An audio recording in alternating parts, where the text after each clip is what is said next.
जिसमें उबाल हो ऐसी खून चाहिए, जीत के खातिर जुनून चाहिए। आसमां भी आएगा जमी पर, ये आसमां भी आएगा जमी पर, बस इरादों में गूंज चाहिए। है एवरीवन, मैं हूं अभिषेक ओझा और आज मैं आप लोगों को बताऊंगा कि अगले 60 दिनों में किस तरीके से पढ़ाई करो कि दिल्ली पुलिस सब इंस्पेक्टर में आप सेलेक्ट हो पाओ। देखो, अभी तक जहां तक पढ़े होंगे आप, उससे कोई फर्क नहीं पड़ता। अब जिस तरीका से मैं बताऊंगा, अगर उस तरीके से आप पढ़ाई करते हो तो आपके सिलेक्शन के चांसेस अगर 40% होगा, 50% होगा, तो 100% तक कन्वर्ट हो सकता है। तो आप बातों को सुने, क्यों सुने उसके पीछे रीजन है, क्योंकि मैं सीपीओ के एग्जाम को प्रॉपर तरीके से समझता हूं। सीपीओ 2019 और 2020 दोनों पेपर में खुद दिया हूं। दोनों साल में पास था, सेलेक्ट हुआ हूं 2019 और 2020 में। मैं फिजिकल के लिए नहीं गया था क्योंकि इसमें फिजिकल थोड़ा सा बड़ा हर्डल होता है। उसके बाद इंग्लिश के पेपर मैक्सिमम लोग क्वालिफाई कर लेते हैं क्योंकि कट ऑफ बहुत कम जाता है। तो जो बच्चा प्री अगर अच्छे से कर ले रहा है और फिजिकल कर ले रहा है, उसका सिलेक्शन का चांसेस बहुत ही ज़्यादा बढ़ जाएगा। इसके बाद मैं एसएससी सीजीएल भी क्वालिफाइड हूँ। सीजीएल 19 में मेरा मैथ्स में 195, 2020 में मैथ्स में 192.5 और 2021 में भी 192.5 स्कोर है। और 2020 सीजीएल में मेरा अभी तक टॉप 100 में रैंक बन रहा है।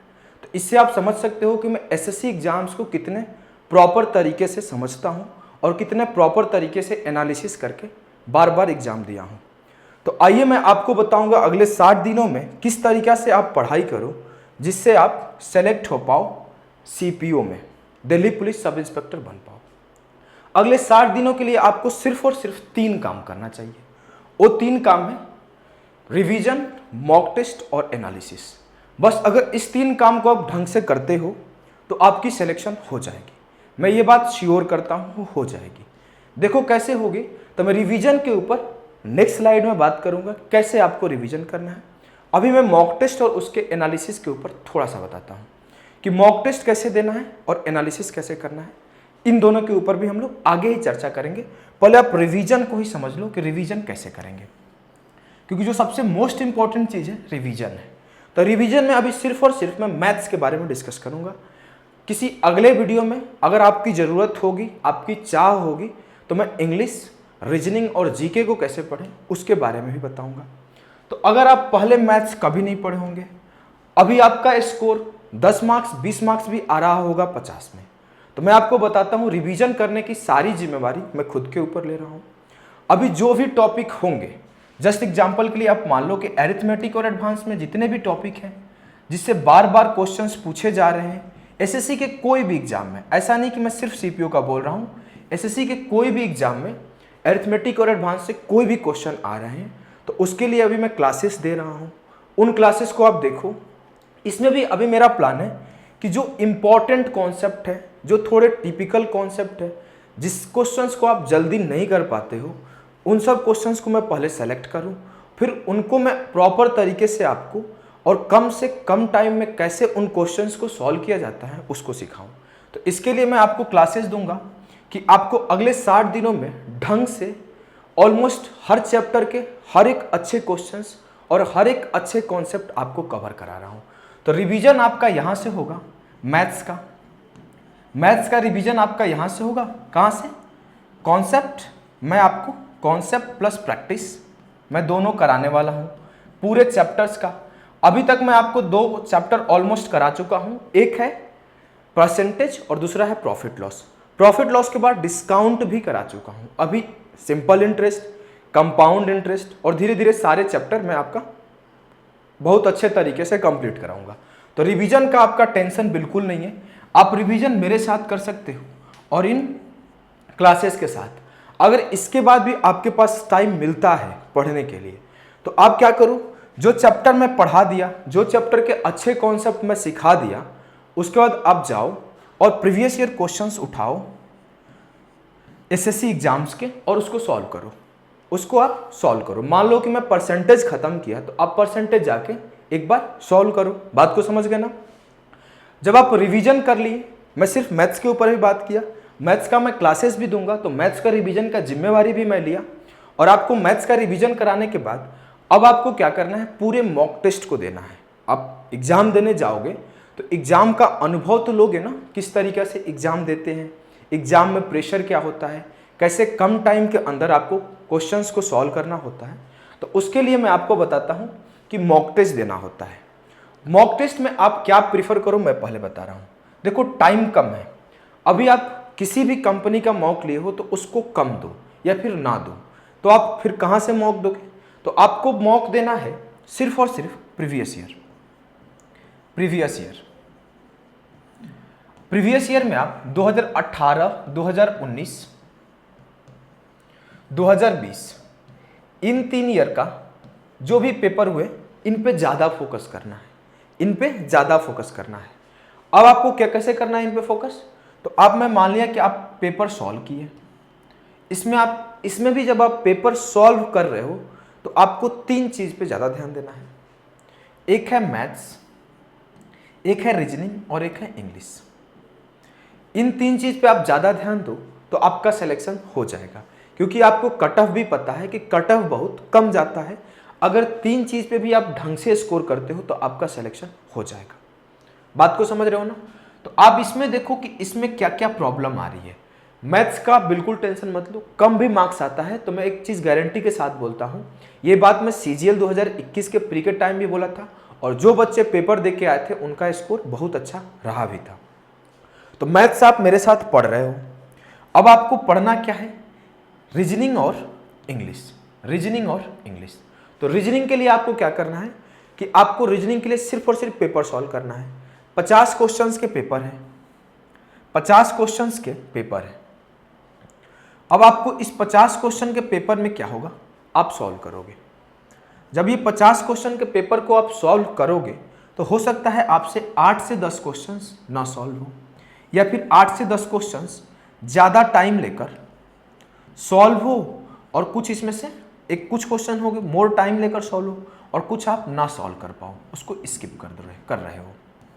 ये 2 टाइप के क्वेश्चन होंगे, या फिर कुछ क्वेश्चन होंगे जो आपसे सिली मिस्टेक होते होंगे। तो सिली मिस्टेक वाले में आपको देखना है कि क्या रीजन है सिली मिस्टेक होने का, लेकिन इन दोनों पे ज़्यादा काम करना है कि जो क्वेश्चन आप सॉल्व नहीं कर पाए और जो सॉल्व भी कर पाए तो ज़्यादा देर में कर पाए। तो उसके लिए आपको क्या करना है, एक कॉपी खरीद के लाओ मार्केट से, उस कॉपी में ये जो भी क्वेश्चंस हैं उसको नोट डाउन करो, इसके पैटर्न को नोट डाउन करो, किस पैटर्न पे ये क्वेश्चन बना है, और ऐसे करते करते मान लो ये 8-10 क्वेश्चन एक 50 क्वेश्चन के सेट से निकल रहा है, आप 20 सेट सॉल्व कर लिए, आपको 50-50 क्वेश्चंस के 20 सेट सॉल्व करने को मिल गए। 20 सेट सॉल्व किए तो आपको क्या होगा, 20 गुणा 10 अप्रॉक्सीमेटली 200 ऐसे क्वेश्चंस मिल जाएंगे जिसके नए नए पैटर्न हैं, जिसमें जो चीज़ है उसको सीखने को मिला, उसको आप लिख के रखे हो, बार बार रिवाइज कर रहे हो। इससे फ़ायदा क्या होगा? देखो, इससे ये फ़ायदा होगा कि जब आप पेपर दोगे तो जो नया पैटर्न का कोई क्वेश्चन आएगा उस पर अपना थॉट प्रोसेस डाल पाओगे। क्यों डाल पाओगे? क्योंकि आपके पास 100-150 या 200 क्वेश्चन नए पैटर्न के थे जिसको सिर्फ आप प्रैक्टिस किए हो बार बार। और ज़रूरी नहीं कि सिर्फ आप CPO वाले रीजनिंग ही दो, आप CGL वाले रीजनिंग भी उठा के दो, सॉल्व कर दो, CHSL वाले भी सारे क्वेश्चन सॉल्व कर दो, इवन MTS वाले रीजनिंग भी सारे क्वेश्चन सॉल्व कर दो। यहाँ से जो भी नया पैटर्न मिले उसी कॉपी में नोट डाउन करो और उस पैटर्न को एग्जाम के दिन अप्लाई करने का कोशिश करो। तो रीजनिंग में सिर्फ और सिर्फ यही काम करना है। और कोई टॉपिक लगता है कि आपको नहीं आता है, उसको यूट्यूब पे सर्च करो, उसको पढ़ लो, उसके कॉन्सेप्ट नोट डाउन करो, उसके क्वेश्चन प्रैक्टिस कर लो। तो एक आध चैप्टर ही लोग के फंसते हैं, जैसे कैलेंडर, सिलोजिज्म, तो उसको आप सर्च करके पढ़ सकते हो, किसी भी टीचर से पढ़ सकते हो। अब देखो अब क्या हुआ, रीजनिंग हो गया, रीजनिंग के बाद आया इंग्लिश।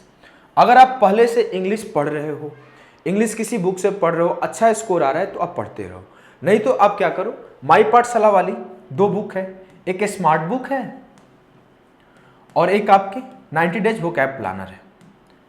अगर आप पढ़ रहे हो, आपके स्कोर आ रहे हैं तो उसको कंटिन्यू पढ़ते रहो, नहीं तो फिर इस बुक को लो, स्मार्ट बुक को लो इंग्लिश के लिए, स्मार्ट बुक को लो ग्रामर के लिए, और वोकैब के लिए 90 डेज प्लानर को लो और इसको पढ़ो। अगले 2 महीना बिना इधर उधर ध्यान दिए लगातार इसको पढ़ो। साथ साथ आप अपने रीडिंग कॉम्प्रिहेंशन पे भी काम करो, रीडिंग कॉम्प्रिहेंशन पे भी काम करो, क्योंकि इंग्लिश इसमें मोस्ट इंपॉर्टेंट चीज़ हो जाती है कि सिर्फ आपको प्री तक ही इंग्लिश का काम नहीं होता है। प्री पास करने के बाद अगले मतलब प्री क्वालिफाई किए, फिर फिजिकल क्वालिफाई किए, उसके बाद आपको मेंस भी 200 मार्क्स का देना होता है। तो मेंस के लिए आपको इंग्लिश बहुत अच्छे से प्रिपरेशन करनी होती है, क्योंकि 160-70 मिनिमम तो करना पड़ेगा ना जॉब लेने के लिए। तो आप इंग्लिश को अच्छे से पढ़ना पड़ेगा। तो इंग्लिश में अभी से ही ढंग से थोड़ा ज़्यादा ध्यान दो, सिलेक्शन फाइनली लेना है। तो आपको इस तरीका से इन 3 सब्जेक्ट पर आप ध्यान दोगे। एनालिसिस करने का तरीका मैं इंग्लिश में बता दिया। सेम काम आपको मैथ्स में करना है कि जो भी नए क्वेश्चन आ रहे हैं उसको नोट डाउन करो, चाहे वो CGL को, CHSL को, MTS को नोट डाउन करो, उसके कॉन्सेप्ट को सीखो, उसको बार बार प्रैक्टिस करो। लेकिन ये सब जो आपको मैथ्स वाला काम था ना, वो मैं खुद करने के लिए तैयार हूँ कि जो भी नए क्वेश्चन होंगे, जिससे भी कुछ सीखने वाले होंगे, वो मैं आके सिखा जाऊंगा कि आप पेपर के दिन सॉल्व करते टाइम आपको ये टेंशन ही ना हो कि आप वो नोट डाउन किए हो नहीं, ये नोट डाउन किया नहीं। मैं जो पढ़ाऊंगा सिर्फ उसको पढ़ो, देखो आपके अच्छा रैंक भी आएगा और सेलेक्ट भी होगे। और इसका एग्जाम्पल आपको मैं देता हूँ। देखो ये हमारे पहले बैच के स्टूडेंट हैं सत्य प्रकाश, इनके सिलेक्शन पोस्ट में फेज 10 में रैंक 1 बन रहा है। इन्होंने 187 रॉ मार्क्स स्कोर किया है 200 में से। इसके साथ साथ मैं आपको और एग्जाम्पल्स देता हूँ। ये हमारे मेंस बैच के बच्चे हैं जिन्होंने टॉप 100, टॉप 50 में रैंक बनाया हुआ है। 195, 196, 194 इस तरीके से इन्होंने मेंस में स्कोर करा है। ओवरऑल स्कोर भी इनका बहुत अच्छा है। अगर मैं बात करूं तो देखो आप मेंस वाले बच्चों का स्कोर 192.5 प्लस 11 बच्चे स्कोर करे हैं, 190 प्लस 50 लोग स्कोर करे हैं, 180 प्लस 100 लोग स्कोर करे हैं मैथ्स में। तो मैथ्स की आप बिल्कुल टेंशन ना लो, जो मैं पढ़ाता हूँ उसको ढंग से पढ़ो, 2 बार रिवीजन करो। आपका मैथ्स में 50 में 50 आएगा CPO में, वो भी आप 30 से 35 मिनट में आप जाके सॉल्व करोगे। जहाँ लोग सोच भी नहीं सकते उस स्पीड से आप सॉल्व करोगे। तो आप अच्छे से पढ़ो, आपका सिलेक्शन जरूर होगा अगर आप मेहनत करोगे तो।